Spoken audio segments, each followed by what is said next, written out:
Hello dear student, मैं हूँ वासिफ़ और आज की इरिगेशन की क्लास में हम जो पिछला जो टॉपिक था जो कि हम कैनाल यूनिट को डिस्कस कर रहे थे, तो उसी के जो नेक्स्ट टॉपिक है उसी को अब हम स्टार्ट करेंगे और जो कि एक्चुअली कैनाल की डिज़ाइन के बारे में है कि और देखेंगे कि डिज़ाइन के ताल्लुक़ से जो इंजीनियर्स हैं उन्होंने कौन कौन सी थ्योरी को प्रपोज किया है, कौन कौन सी थ्योरी को प्रतिपादित किया है और उनकी डिज़ाइन स्टेप्स क्या है। और फिर इसके बाद हम देखेंगे कि लाइनिंग क्या होती है और लाइनिंग किस तरह से की जाती है, उसकी ज़रूरत क्यों होती है और जो जो ऐसी नहरें जहाँ पे लाइनिंग नहीं होती है वहाँ पे अगर वो ब्रीच कर जाती हैं तो उनको किस तरह से फिक्स किया जा सकता है। तो इन सारे टॉपिक को हम इस में कवर करने की कोशिश करेंगे, देखते हैं कितना कर पाते हैं। तो उससे पहले हम देखते हैं क्या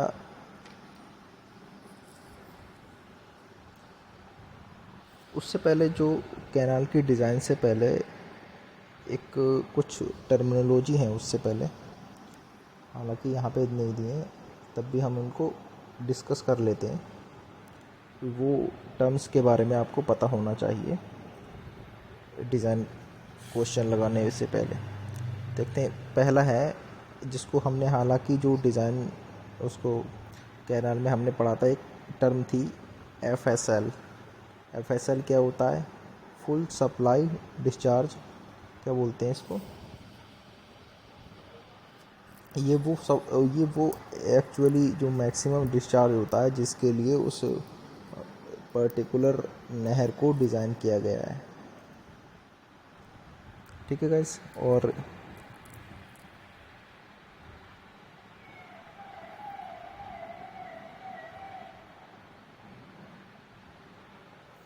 अब देखते हैं, और जो FSL जो डिस्चार्ज है उसमें जो नहर का जो पानी का तल होता है वही FSL कहलाता है। वेटेड पेरीमीटर एक टर्म होती है। तो वेटेड पेरीमीटर क्या होती है कि जो उसके सेक्शन होते हैं जो कैनाल के, अगर हम इस तरह से हम कैनाल मान लें,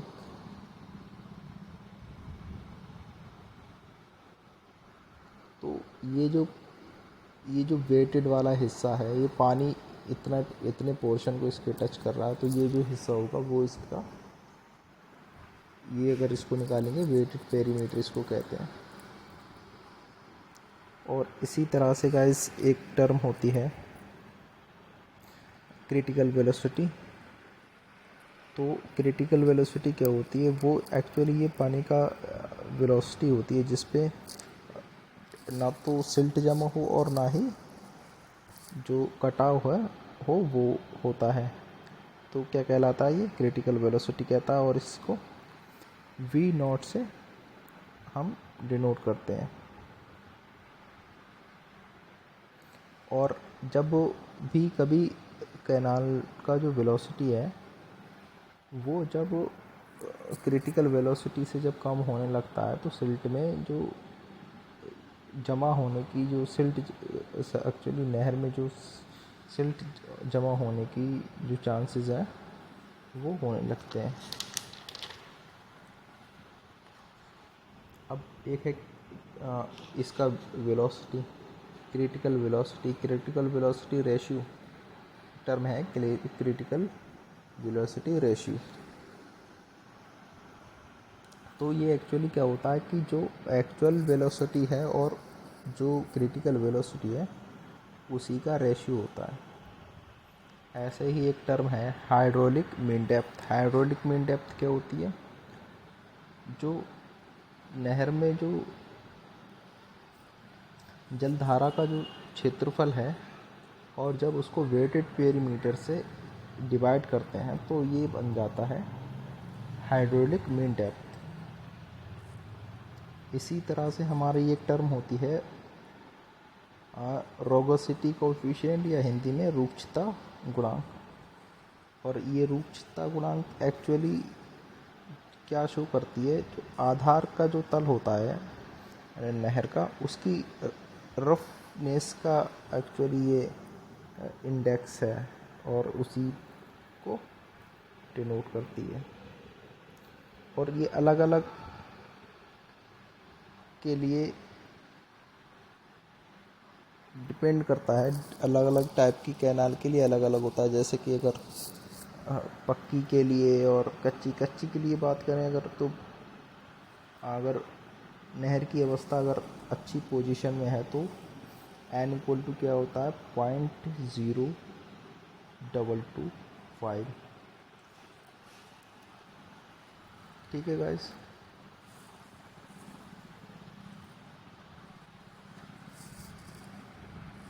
और इसी तरह से एक होता है silt factor.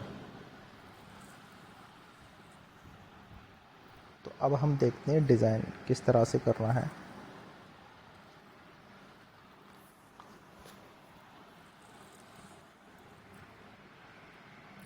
Non alluvial soil की डिज़ाइन को अब हम इसमें देखेंगे। तो देखें, जो नॉन एलुवियल सॉइल कैसी होती है, पथरीली और कठोर होती है, जिसका कंपोजिशन काफ़ी मजबूत होता है, सुदृढ़ होता है। ऐसी मृदा से बनी नहरों में सिल्टिंग नहीं होती और ना ही नहर खंड का कटाव होता है। इन नहरों को स्थायी रिजीम में अवस्था में मान लिया जाता है। उससे पहले हम देख लेते हैं कि रिजीम क्या होती है गाइस। रिजीम चैनल देखें, ये एक्चुअली जो कैनाल है उसका ये वो सेक्शन होता है जिसमें ना तो सिल्ट जमा हो और ना ही नहर खंड का कटाव हो। तो एक्चुअली ये एक सेक्शन है जिसमें ना तो क्या हो रहा है, ना तो सिल्ट जमा हो रही है और ना ही उसका कटान हो रहा है।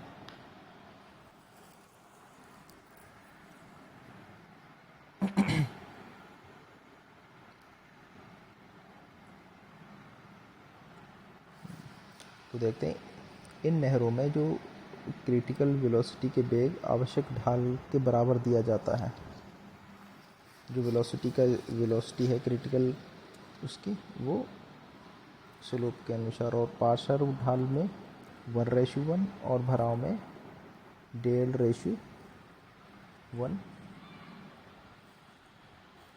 और डिस्चार्ज देखते हैं अब जो कुछ फॉर्मूले हैं इनके। तो डिस्चार्ज बराबर क्या होता है, Q इक्वल टू AV होता है। अब हमें क्या चाहिए, A चाहिए, जहाँ पे Q क्या है, Q आप देख सकते हैं,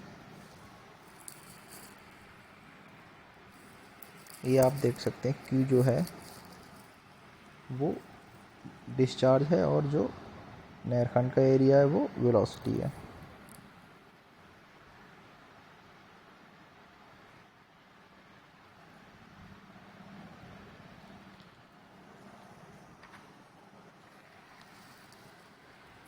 अब देखें, वेलोसिटी के लिए जो चेज़ी ने अपना जो फॉर्मूला दिया है उसको देखते हैं। देखें, जो चेज़ी एक फ्रेंच इंजीनियर ने पानी के औसत वेग के लिए निम्न संबंध स्थापित किया, जो कि चेज़ी के सूत्र के नाम से जानते हैं। पानी में नहर का औसत वेग इक्वल टू बराबर क्या हो जाएगा, इक्वल टू चेज़ी V equal to C into R into S. R into S का क्या मतलब है, अब देख लेते हैं क्या क्या है। C बराबर क्या है, चेज़ी कोएफिशिएंट है, और R इक्वल टू जो मेन डेप्थ है, गहराई, और S जो है उसकी ढाल है। इसी तरह से देखें, इसी तरह से कटर का फॉर्मूला है। कटर का एक्चुअली जो ताल्लुक़ है वो स्विट्ज़रलैंड से है। तो इनका जो फॉर्मूला है वो है C इक्वल टू, आप देख लें यहाँ पे,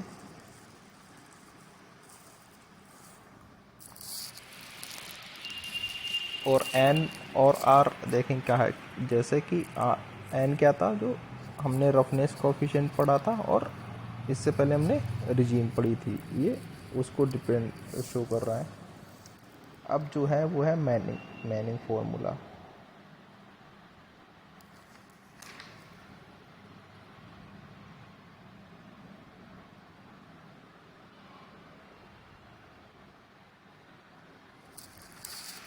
मैनिंग का देख लें, C equal to 1/n r⁴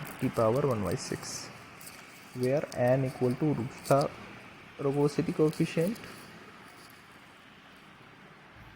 और दोनों सूत्रों के लिए n का मान लगभग एक समान होता है। अब देखते हैं इसी तरह से बेजिंग का फॉर्मूला है, देख लें आप।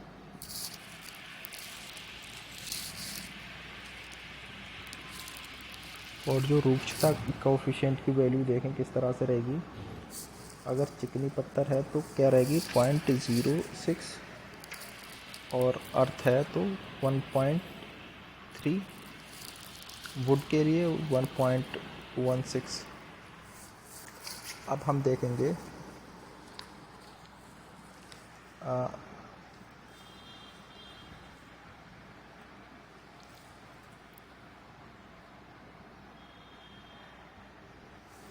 अब देखते हैं क्या क्वेश्चन को लगाते हैं अब हम।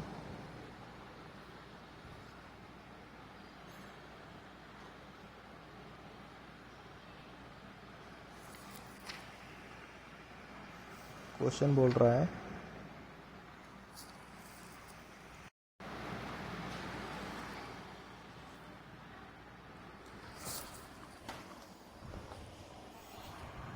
एक नहर है कोई, उसका क्या करना है, अभिकल्पन नीचे दिए गए आंकड़ों के अनुसार कर रहा है। किसके सूत्र के आधार पर करना है, मैनिंग के सूत्र के आधार पर करना है।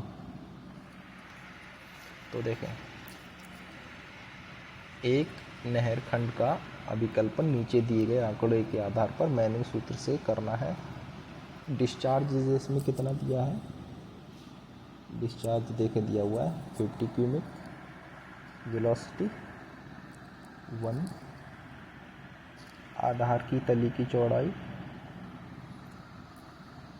और अनुपात कितना है, B इंटू डी का रेशियो, B इंटू डी का रेशियो है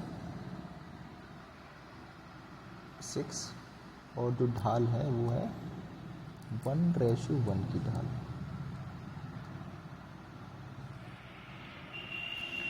ठीक है गाइस, तो देखें B कितना B है उसकी चौड़ाई, D डेप्थ है, ठीक है, और ये है उसकी ढाल, ये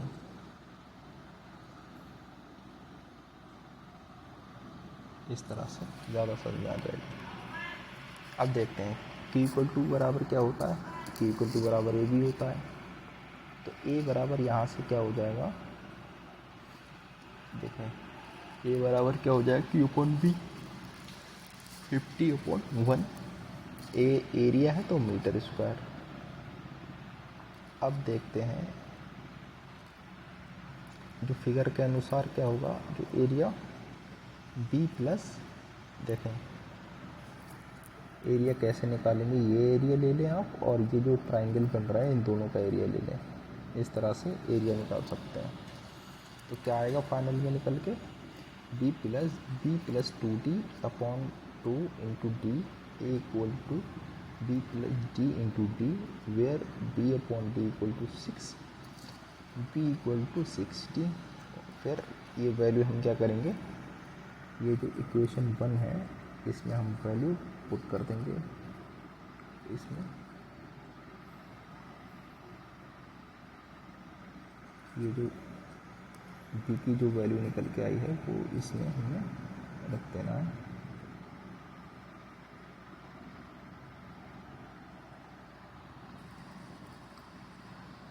फिर क्या आ जाएगा,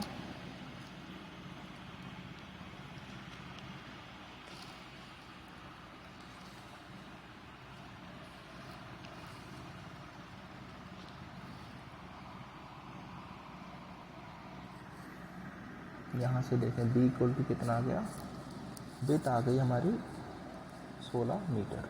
अब हम निकालना है पेरी की जो वेटेड पेरीमीटर क्या होगी, v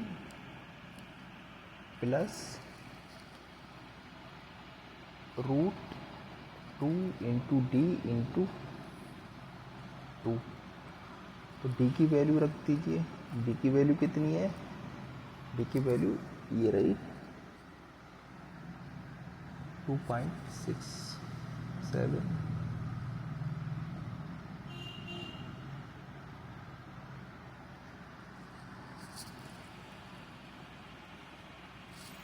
तो अब यहाँ से इसको तो देखें, जो द्रव्य जो मध्य गहराई कितनी आएगी, ए इक्वल टू ये मेरा कैलकुलेट करना होता है आर अपॉन पी डब्ल्यू। तो आर हमारा कितना दिया हुआ है,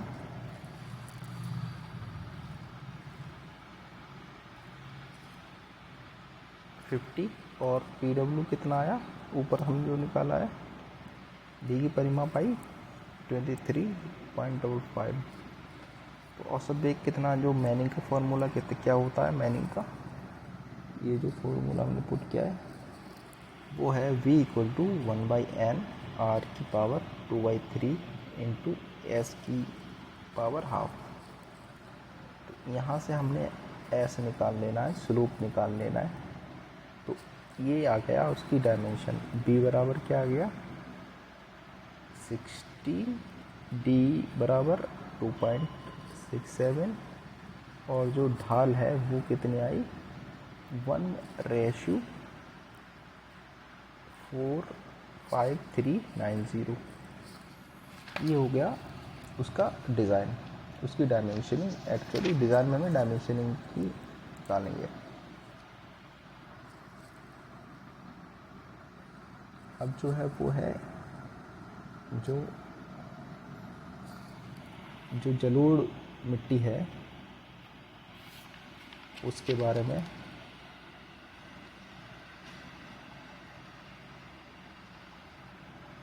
ये कुछ थ्योरी दे दी है, इसको आप ज़रा रीड कर लीजिए।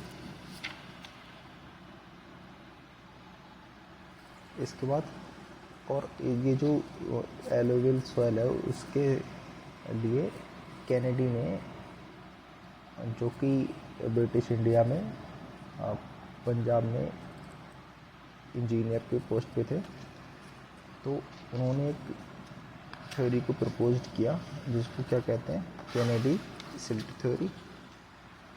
तो अब हम उसी के बारे में चर्चा करेंगे।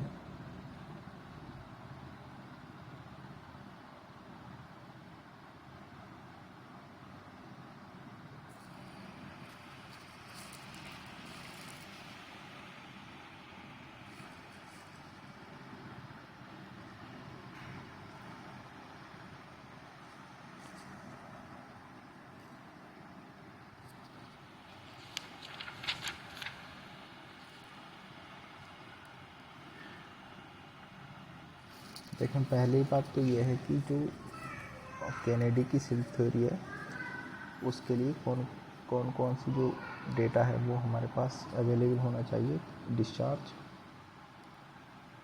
और जो रूक्षता गुणांक, स्लोप, अनुलंब ढाल, क्रिटिकल वेलोसिटी। अब इन्होंने फॉर्मूला दिया है तो हम क्या करेंगे डिज़ाइन में, अभी कल डिज़ाइन में v इक्वल टू इन किसी का भी फॉर्मूले का यूज़ कर सकते हैं। अब ये कुछ स्टेप दी हुई हैं डिज़ाइन की,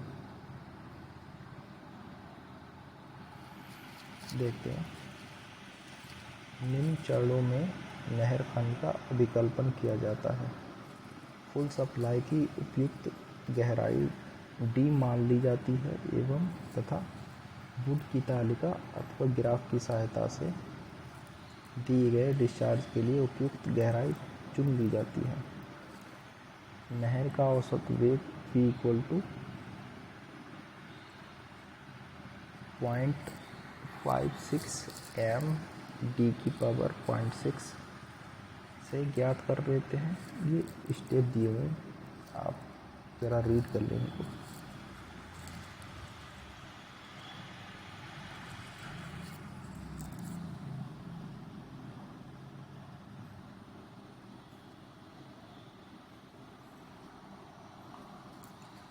और जो एक्चुअल वेग है वो कटर के फॉर्मूले से हम ज्ञात करेंगे। क्या है ये, इसको हमने अभी डिस्कस किया था। और जो खंड का जो क्षेत्रफल है वो Q=AB से डिस्चार्ज हमें पता रहेगा, और औसत वेग हम ऊपर वाले फॉर्मूले से निकाल लेंगे, तो यहाँ से हमारा एरिया भी निकल आएगा।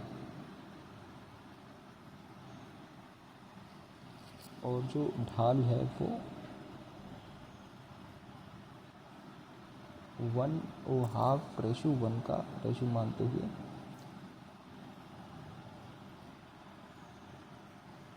तो यहाँ से भी हम ए को ज्ञात कर लेते हैं।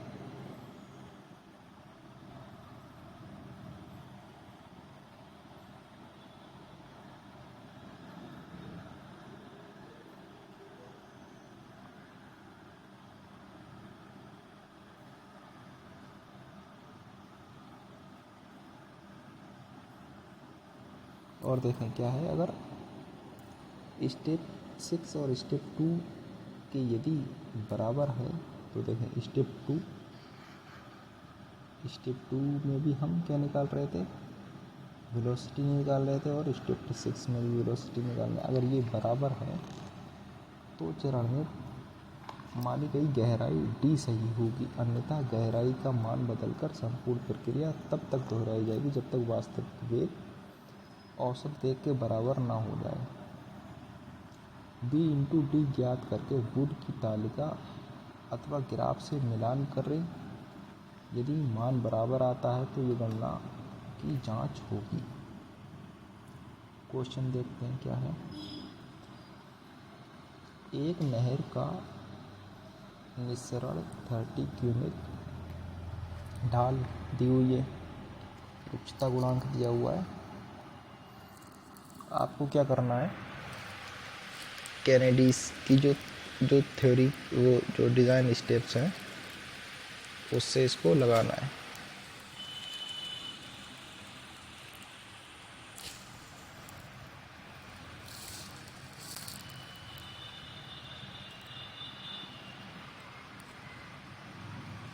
तो देखें,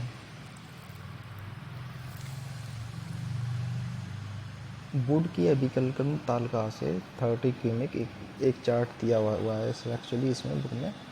उसमें हमने वुड की अभिकल्पन तालिका से 30 क्यूबिक निस्सरण के लिए पानी की गहराई 2 मीटर मान ली पहले। तो उससे हमने क्या निकाल लिया, हमने निकाल ली वेलोसिटी। फिर हमने क्या निकाला, फिर हमने निकाल लिया एरिया। फिर हमने निकाल लिया उसका वेटेड पेरीमीटर आ गया। वेटेड पेरीमीटर के बाद हमने निकाला जो हाइड्रोलिक मीन डेप्थ है,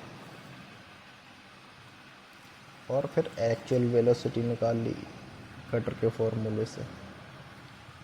तो अब देखें पानी का वास्तविक वेग कितना है, 0.862 मीटर पर सेकेंड, और औसत वेग कितना है 0.85 के मान लगभग बराबर हैं। आप देख सकते हैं जो दोनों की वैल्यू है वो लगभग बराबर है, तो हमें दोबारा से करने की ज़रूरत नहीं है इन स्टेप्स को। तो जो हमारी डायमेंशनिंग है वो ठीक है। तो हमारी क्या आ गई, चौड़ाई कितनी आ गई 16.62, और गहराई आ गई 2। गहराई हमने जो एग्ज्यूम की थी वो ही सही हो गई हमारी, इसलिए उसी को मान लेते हैं। और जो हमने डिज़ाइन किया था वो डिज़ाइन ठीक है।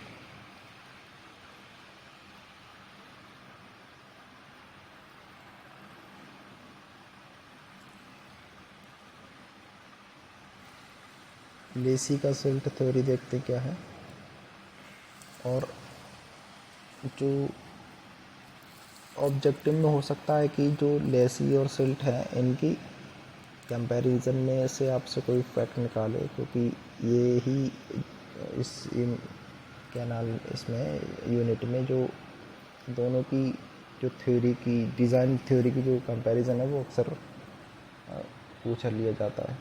देखें तो क्या है इनके बारे में। ये एक्चुअली क्या था, यूपी के ही डिपार्टमेंट में जो वेटेशन दिया था उसमें इंजीनियर्स थे और ये 1954 में 45 में रिटायर हो गए। अपने कार्यकाल की अवधि में ही इन्होंने सिल्ट की कमियों को दूर एक नया सिद्धांत प्रतिपादित किया, जिसे लेसी का सिल्ट थ्योरी कहा गया और जो आगे दिया हुआ है। कहने का मतलब ये है कि पहले तो उनका इंट्रो है कि कहाँ पे ये वर्किंग थे। ये एक्चुअली एक इंजीनियर है ब्रिटिश इंडिया के टाइम पे, जो यूपी में इरिगेशन डिपार्टमेंट में थे। तो और उससे पहले इनको जो कैनेडी साहब जो थे, जो कि पंजाब डिपार्टमेंट में थे, उनके फॉर्मूले में कुछ कमियां नज़र आई और उनको कमियों को दूर करने के लिए उन्होंने अपनी एक डिज़ाइन थ्योरी पेश की, जिसको हम क्या बोलते हैं, लेसी की सिल्ट थ्योरी। और दोनों का कंपैरिजन भी पढ़ेंगे और इन्होंने क्या क्या थ्योरी क्या दी, क्या स्टेप्स हैं उसके डिज़ाइन के, इसको भी हम नेक्स्ट क्लास में पढ़ेंगे। तो आज की क्लास को यहीं पे करते हैं ख़त्म।